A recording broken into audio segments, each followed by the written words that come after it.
I never thought I'd be sitting here telling this story. But life has a funny way of teaching you lessons when you least expect it. My name is Margaret, and I'm 73 years old. For most of my life, I thought I knew what family meant. I thought I understood love, respect, and the value of the simple things. But sometimes, it takes a wake-up call to show you who people really are. It all started about 2 years ago at my granddaughter Emma's sweet 16 birthday party. My daughter Sarah had thrown this huge celebration at their house. You know the kind, with the fancy decorations, catered food, and all of Emma's friends from that private school they send her to. I was so excited to be there, to celebrate with my granddaughter. I'd been looking forward to it for weeks. I remember getting ready that morning, standing in front of my bedroom mirror, trying to decide what to wear. I wanted to look nice for Emma, but I've never been one for expensive clothes. I picked out my favorite cardigan, this soft blue one I'd had for probably 15 years, and a simple gray skirt. They were clean, pressed, and comfortable. I thought I looked perfectly fine. When I arrived at the party, I was carrying a gift bag with the present I'd spent weeks picking out for Emma. It was a vintage jewelry box I'd found at an antique shop, with a little ballerina that danced when you opened it. I thought it was beautiful, something special she could keep forever. I was so proud of that gift. But the moment I walked into that house, I could feel the atmosphere change. Emma was standing with 3 of her friends near the entrance, and I watched as their eyes traveled from my face down to my clothes. I saw Emma's expression shift. This look of embarrassment crossed her face, and she quickly looked away. "Oh, hi, Grandma," she said, barely making eye contact. Her friends were whispering to each other, and I caught one of them snickering. I felt my cheeks flush, but I tried to ignore it. I walked over to give Emma a hug, and she sort of patted my back awkwardly, like she couldn't wait for me to let go. "Happy birthday, sweetheart," I said, handing her the gift bag. "I hope you love it." Emma took the bag and set it aside without even looking inside. "Thanks, Grandma," she mumbled, then turned back to her friends. I stood there for a moment, feeling invisible, before walking over to find my daughter Sarah. Sarah was in the kitchen, directing the catering staff. She looked stunning in her designer dress and perfectly styled hair. When she saw me, she smiled, but I could tell something was bothering her. "Hi, Mom," she said, giving me a quick hug. "I'm glad you made it." "Of course I made it," I replied. "I wouldn't miss Emma's birthday for anything." Sarah glanced around nervously, then leaned closer to me. "Mom, I need to talk to you about something. It's just, well, you know how Emma's friends are. They're from very prominent families and—" I felt my stomach drop. "What are you trying to say, Sarah?" "It's just that maybe next time you could dress up a little more. You know, something more contemporary. I could take you shopping if you want." I stared at my daughter, feeling like she'd slapped me across the face. "What's wrong with what I'm wearing?" "Nothing's wrong with it, Mom. It's just, well, it's very grandmotherly." Grandmotherly. The word hit me like a physical blow. I am a grandmother, I wanted to say. What exactly am I supposed to look like? But before I could respond, I heard laughter from the living room. Emma's voice carried over the music. "Oh my God, did you see what my grandmother is wearing? She looks like she raided a thrift store from the 1980s. More laughter followed, and I felt my heart sink into my stomach.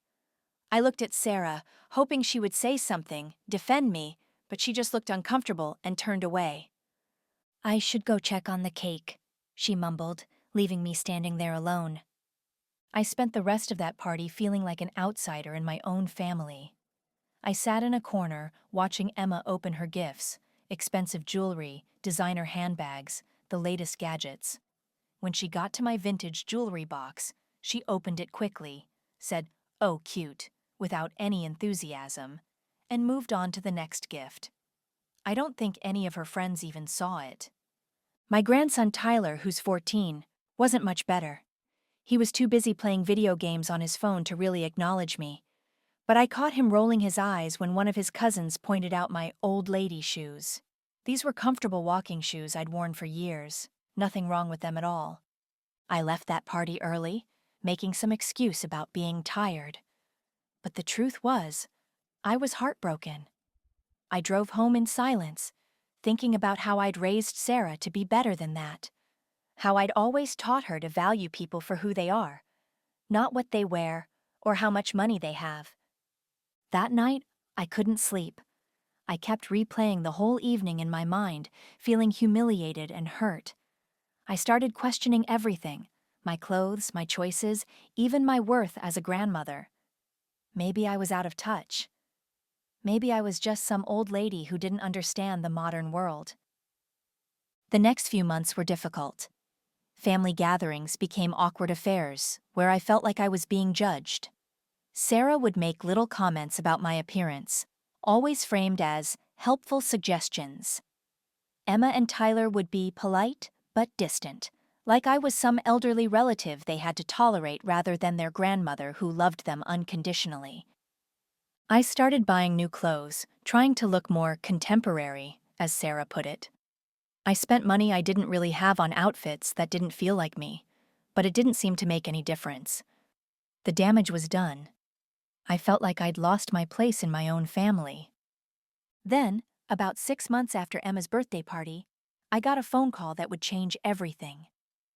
"Mrs. Patterson, this is James Mitchell from Mitchell and Associates. I'm calling regarding your late husband's estate." I was confused. My husband Robert had passed away 12 years ago, and I thought all of his estate matters had been settled long ago. "I'm sorry, but I think there might be some mistake," I said. "My husband's estate was handled years ago." "Ma'am, I'm calling about some investments your husband made in the 1990s, specifically some stock purchases in a small tech company that was just getting started. The company was called Dataflow Solutions." I vaguely remembered Robert mentioning something about investing in some computer company, but I'd never paid much attention to it. Robert was always interested in new technology, even though he never really understood it himself. He'd buy small amounts of stock in companies he thought might do well, usually losing money on them. "I remember him buying some stocks, but they never amounted to much," I said.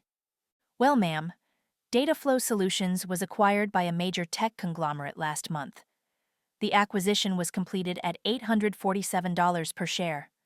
According to our records, your husband purchased 2,500 shares in 1994 for $3 per share." I nearly dropped the phone. I had to ask him to repeat the numbers twice before they sank in. "Are you saying those stocks are worth over $2 million? "Actually, ma'am, with stock splits and dividend reinvestments over the years, you own 7,500 shares. That puts your total at just over $6 million. I sat down hard in my kitchen chair, my hands shaking. $6 million.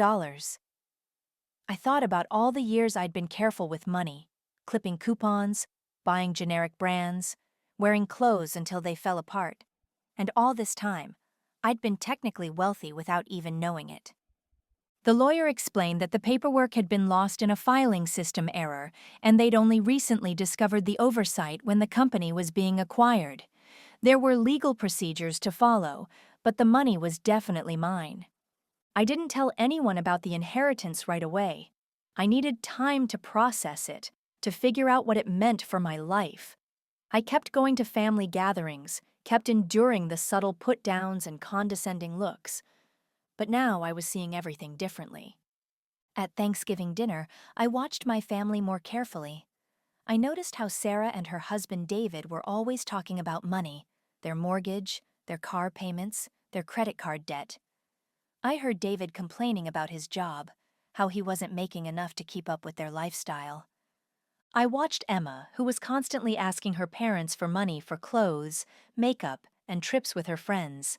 She'd gotten a part-time job at a clothing store, but the money never seemed to last more than a week. Tyler was talking about wanting a new gaming computer that cost $3,000. Sarah was telling him he'd have to wait until Christmas, maybe longer depending on their finances. And through it all, I was still the old lady in the corner, wearing my grandmotherly clothes, being politely ignored. After dinner, I was helping clean up in the kitchen when I overheard a conversation between Sarah and David. "I don't know what we're going to do about Emma's college expenses," Sarah was saying. "Even with the scholarship, we're looking at $40,000 a year." "Maybe we should talk to your mom about helping out," David suggested. "I mean, she's got that house paid off and she doesn't really spend money on anything." Sarah shook her head. "You know how she is with money. She's probably got everything tied up in savings accounts earning nothing. Besides, I don't want to ask her for handouts." I felt a mixture of anger and sadness. They thought I was just some penny-pinching old lady who hoarded money in savings accounts. They had no idea what I was actually worth, and they'd never bothered to ask about my life or my finances beyond making assumptions. That night, I made a decision. I was going to have some fun with this situation. I started small. I began shopping for new clothes, but not the kind Sarah had been pushing me toward. I bought quality pieces, real designer items, not knockoffs. I got my hair done at an expensive salon. I traded in my old car for a sleek new Mercedes. But here's the thing. I didn't change my behavior at all. I still wore cardigans and comfortable shoes sometimes. I still brought homemade cookies to family gatherings. I still acted like the same grandmother they'd been dismissing for months. The first time I showed up to a family dinner in my new car, I saw the shock on everyone's faces. Sarah came running out to the driveway. "Mom, whose car is this?" "It's mine," I said simply, getting out with my purse and a plate of cookies. "But how? I mean, when did you buy this?" "Last week. I decided I needed something more reliable." I could see the wheels turning in her head, trying to figure out how I could afford a car like that. But I didn't offer any explanations. I just walked into the house like nothing had changed. Over the next few weeks, I started dropping little hints. I'd mention casually that I was looking into investment opportunities. I'd talk about meetings with financial advisors. I'd reference decisions I was making about my portfolio. Emma and Tyler started paying more attention to me. Emma actually asked me where I got my new handbag, a beautiful leather bag that cost more than most people's monthly rent. "Oh, this old thing?" I said, even though it was obviously brand new. "I picked it up on a little shopping trip." I could see the confusion in their eyes. This wasn't the grandmother they thought they knew. The real fun started when I began talking about my future plans. At Christmas dinner, I mentioned that I was thinking about doing some traveling. "Where are you thinking of going, Mom?" Sarah asked. "Well, I've always wanted to see Europe. Maybe spend a month in Italy, another month in France. I'm looking at some very nice hotels." David nearly choked on his wine. "That sounds expensive." "Oh, money isn't really a concern," I said casually. "I'm fortunate enough to be in a position where I can enjoy myself." The table went quiet. I could feel everyone staring at me. "Mom," Sarah said slowly, "what exactly is your financial situation?" I smiled. "Why do you ask, dear?" "It's just, you seem to be spending a lot of money lately. Are you okay? Are you making good decisions?" I almost laughed. Now they were worried about my decision-making abilities. Now they were paying attention. "I'm making excellent decisions, thank you. In fact, I'm making some of the best decisions of my life." That's when Emma spoke up. "Grandma, are you rich?" The question hung in the air like a bomb about to explode. I looked around the table at all their faces. Curious, hopeful, calculating. "Why would you ask that, sweetheart?"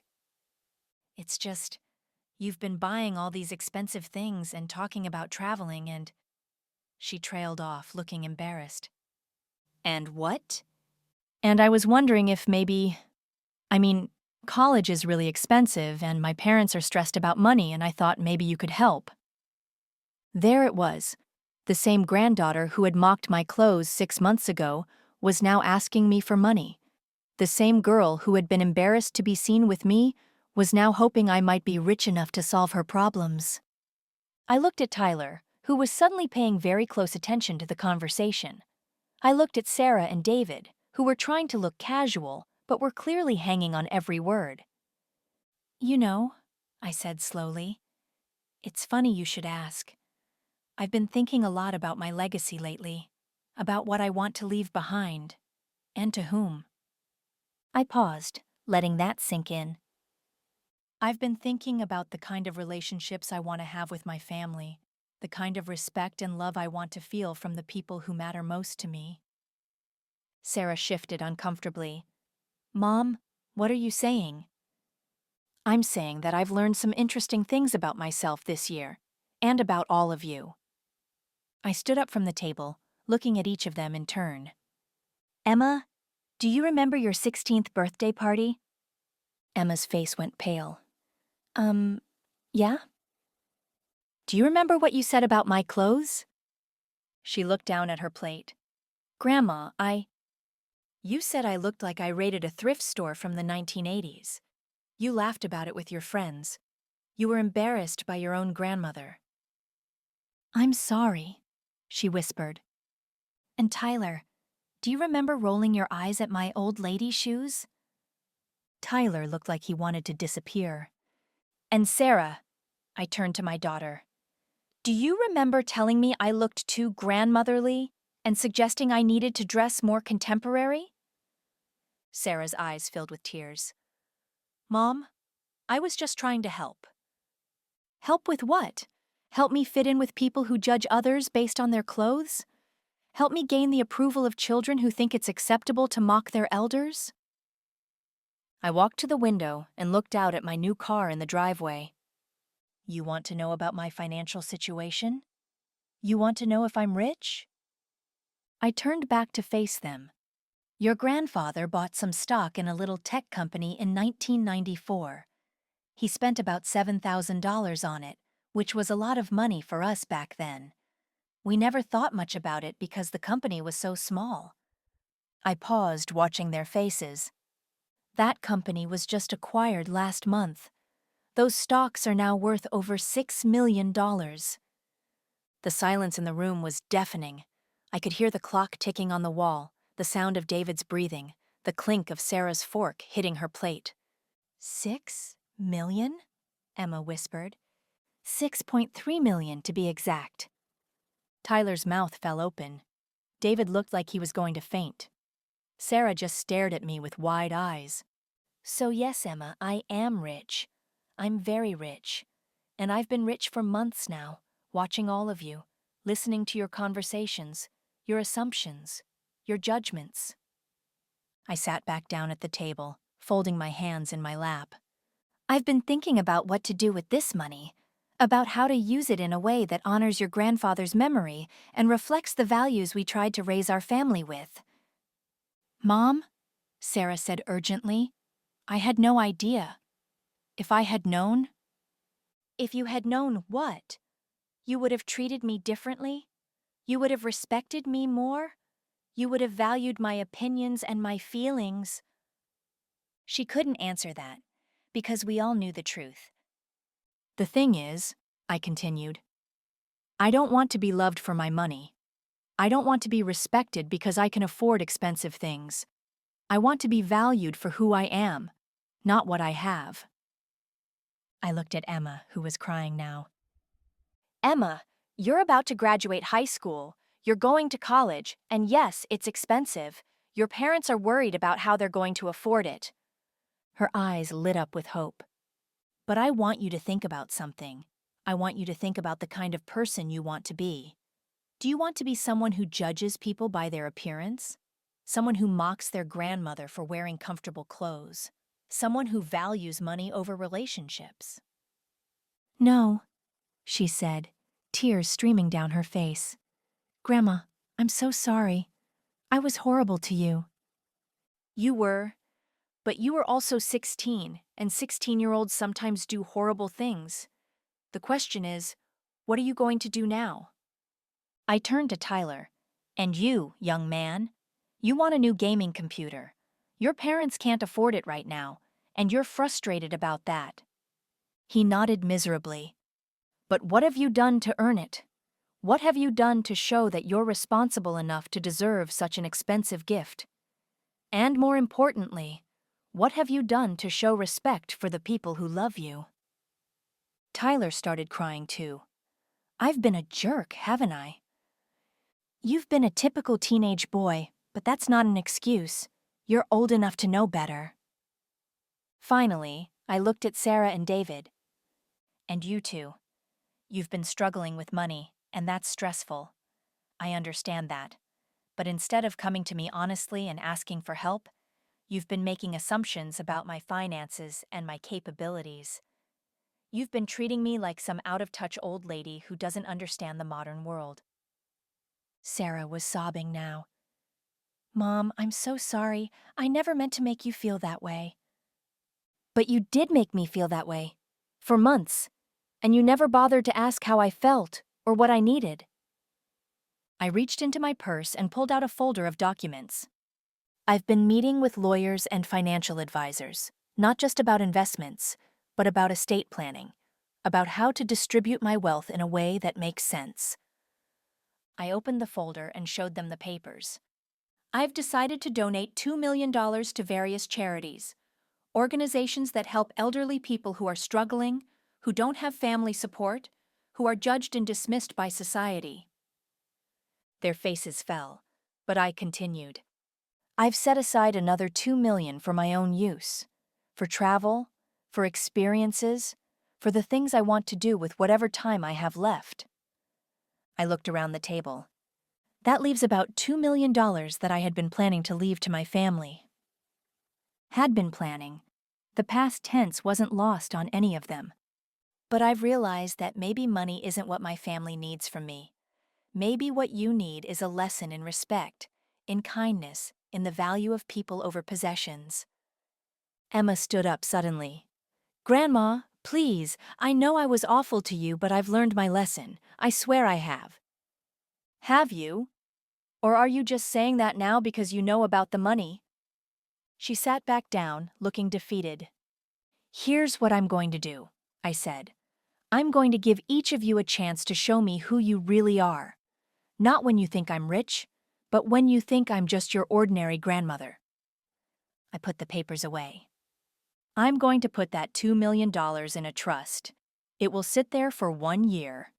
During that year, I want to see how you treat me. I want to see if you value my company, my opinions, my feelings.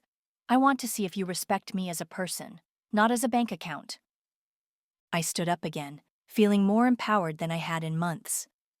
If, at the end of that year, I feel that you've learned to love and respect me for who I am, then I'll distribute the money as I had originally planned.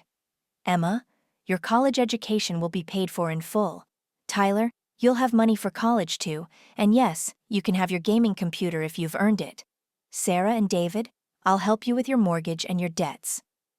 I picked up my purse and headed for the door. But if I feel that you're only being nice to me because you want my money, then that $2 million will go to charity as well. And you'll have learned a valuable lesson about the consequences of taking people for granted. I paused at the door and looked back at them. Oh, and one more thing. If anyone asks me about my finances, if anyone brings up the money, if anyone tries to manipulate me or guilt me into making decisions about the trust, then the test is over immediately and the money goes to charity. I walked out to my Mercedes, feeling lighter than I had in years. The next few weeks were interesting, to say the least. I started getting phone calls from family members I hadn't heard from in months. Suddenly everyone wanted to have lunch with me, to spend time with me, to hear about my life. But I could tell the difference between genuine interest and calculated kindness. Some relatives who had barely acknowledged me before were suddenly very concerned about my well-being. They were easy to spot. They kept steering conversations toward money, asking about my investments and my plans. But Emma, Tyler, and Sarah were different. They seemed genuinely shaken by what had happened. Emma called me the day after our dinner conversation, crying and apologizing. She asked if she could come over, not to talk about money, but to hear stories about her grandfather. I realized I don't really know much about Grandpa, she said. I was too young when he died, And I never asked you about him. But, if he was smart enough to make that investment, he must have been pretty amazing. We spent the afternoon looking through photo albums and talking about Robert. I told her about how he'd taught himself about computers in his 50s, how he'd been fascinated by the idea of this new internet thing, how he'd read every article he could find about technology companies, even though he didn't really understand the technical details. He said the future was going to be all about information, I told her. He said the companies that figured out how to manage and move information would be the ones that succeeded. Emma listened intently, asking questions about his life, his dreams, his personality. For the first time in months, I felt like I was talking to my granddaughter, not to someone who was just tolerating my presence. Tyler started coming over on weekends, not to ask for anything, but to help me with chores around the house.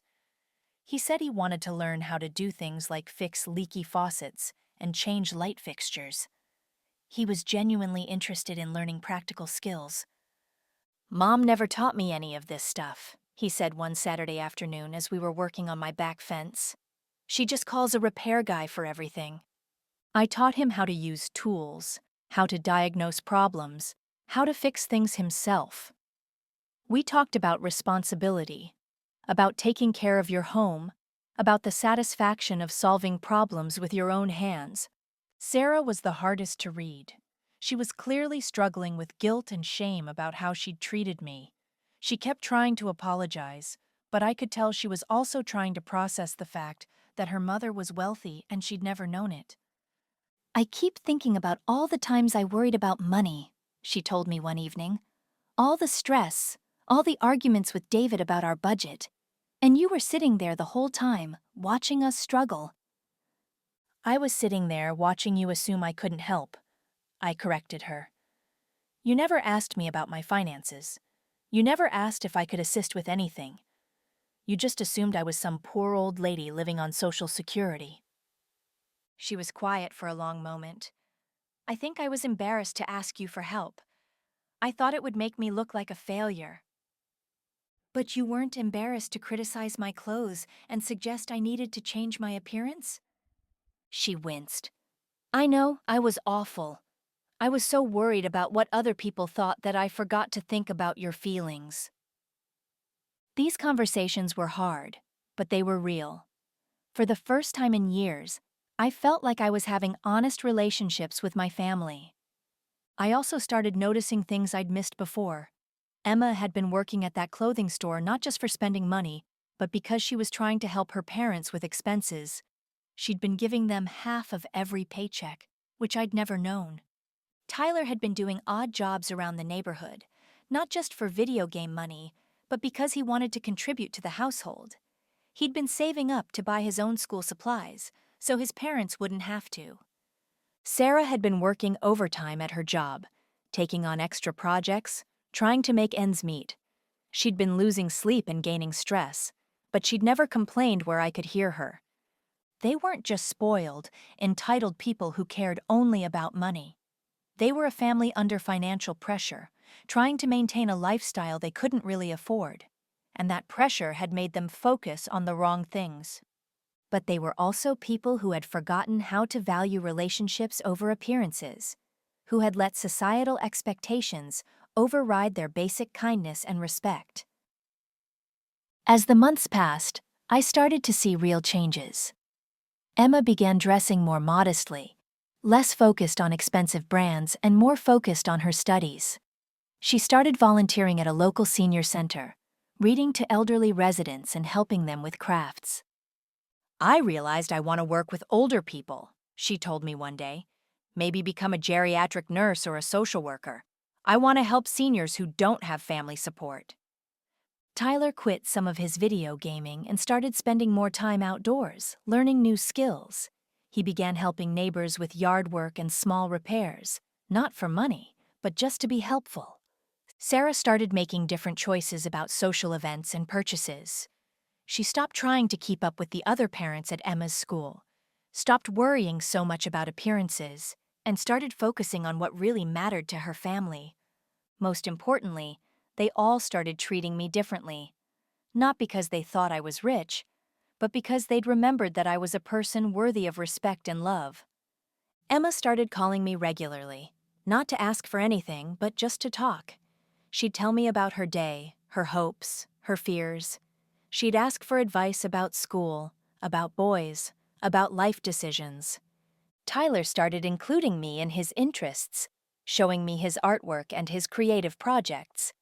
He'd explain video games to me, not in a condescending way, but because he genuinely wanted to share something he enjoyed. Sarah started consulting me about family decisions, asking for my input on everything from vacation plans to major purchases.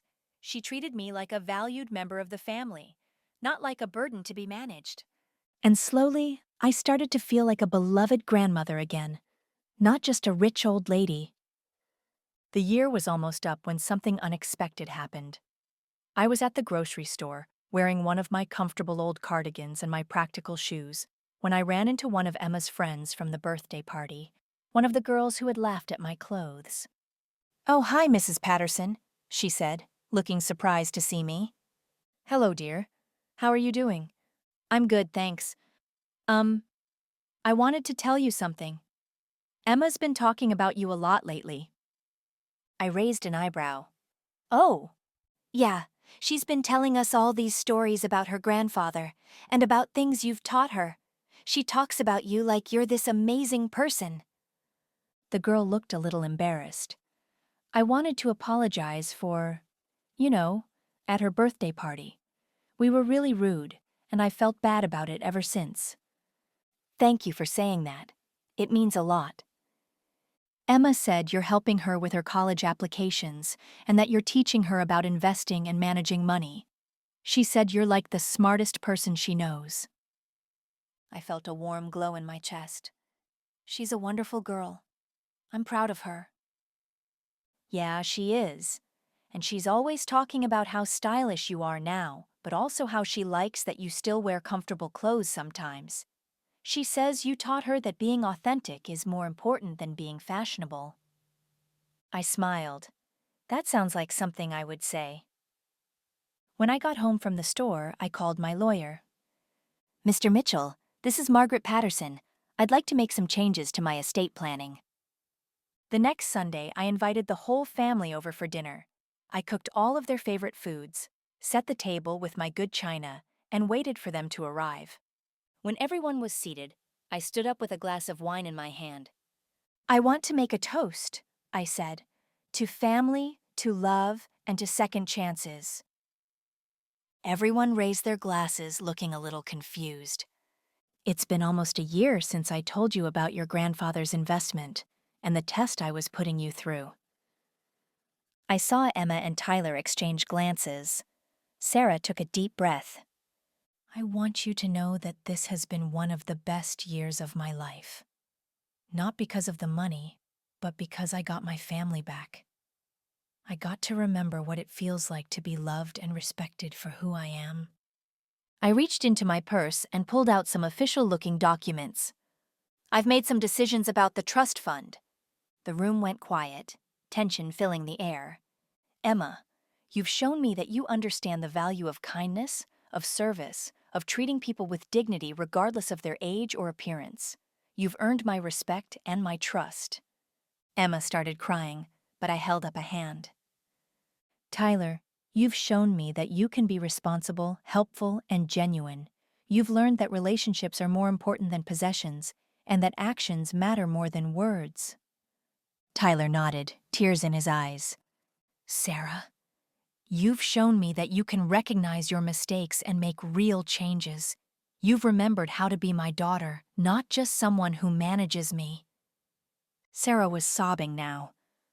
"So I've decided to dissolve the trust and distribute the money as I originally planned." The relief in the room was palpable, but I wasn't finished. "Emma, your college education is fully funded, but more than that, I'm setting up a scholarship fund in your grandfather's name for students who want to work with elderly populations. I'd like you to help me administer it." Emma jumped up and hugged me. "Thank you, Grandma. Thank you so much." "Tyler, You'll have your college fund, and yes, you can have that gaming computer. But I'm also setting up a fund for you to start a small business someday, if you want to. Something that helps people, something that makes a difference. Tyler hugged me tight. I won't let you down, Grandma. Sarah, I'm going to help you and David with your mortgage and your debts. But more than that, I'm going to help you learn about investing and financial planning, so you can build real wealth for your family's future. Sarah couldn't even speak. She just held me and cried. But there's one more thing, I said. I'm keeping a lot of that money for myself. I'm going to travel, I'm going to have adventures, and I'm going to spend it on experiences that make me happy. I looked around at all of them. And I want you to come with me sometimes. I want us to travel together, to make memories together, to enjoy life together. Not because I'm rich, but because we're family. We spent the rest of the evening talking about travel plans, about the scholarship fund, about Tyler's business ideas, but mostly, we just enjoyed being together. Later, as everyone was getting ready to leave, Emma came over to me. Grandma, I have something to give you. She handed me a small wrapped package. Inside was a photo in a beautiful frame. It was a picture of me from her birthday party, the one where I'd worn my comfortable cardigan and practical shoes. But someone had edited the photo, adding a crown to my head and a caption that read, "The Queen of our family." I had this made months ago, Emma said. I wanted to give it to you to apologize for how I treated you, but I was too embarrassed. I realize now that you looked beautiful that day because you looked like yourself. You looked like my grandmother who loves me unconditionally. I held the photo close to my chest, feeling overwhelmed with emotion. You know what the best part of all this is? I said. What?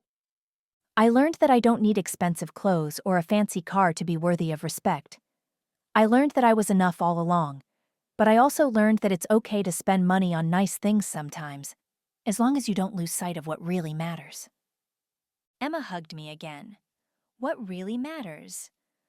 Love, respect, kindness, family. The things that don't cost money but are worth everything. As I watched my family drive away that night, I felt a deep sense of satisfaction. Not because I was rich, but because I was rich in the things that truly mattered. The money was just a bonus. The real treasure was getting my family back, learning to value myself, and discovering that love and respect can't be bought. They have to be earned. And now, whenever I look in the mirror, I see a woman who knows her worth. Whether I'm wearing a designer dress or a comfortable old cardigan, I know that I am valuable, I am loved, and I am enough. Sometimes the best revenge isn't getting even, it's getting better. And sometimes the best way to teach someone a lesson is to give them a chance to learn it themselves. My grandkids may have laughed at my old clothes once, but now they understand that the most beautiful thing about a person isn't what they wear, it's how they treat others. And you know what? I still wear those comfortable cardigans sometimes. I still choose practical shoes over fashionable ones when I'm going to be walking a lot. But now when I do, Emma tells me I look authentically stylish, and Tyler says, I'm keeping it real. The difference is, now they see me, really see me. Not as an embarrassment or an obligation, but as their grandmother who has lived a full life, who has wisdom to share, who has love to give, and who, it turns out, had been wealthy all along, just waiting for them to realize that the most valuable things in life can't be bought. I'm 73 years old. I have more money than I ever dreamed of, and I have a family who loves me for who I am. But the best part? I finally learned to love myself for who I am too. Because at the end of the day, respect isn't something you can inherit or buy or demand. It's something you earn by how you treat people, especially the ones who love you most. And that, my friends, is a lesson worth more than all the money in the world.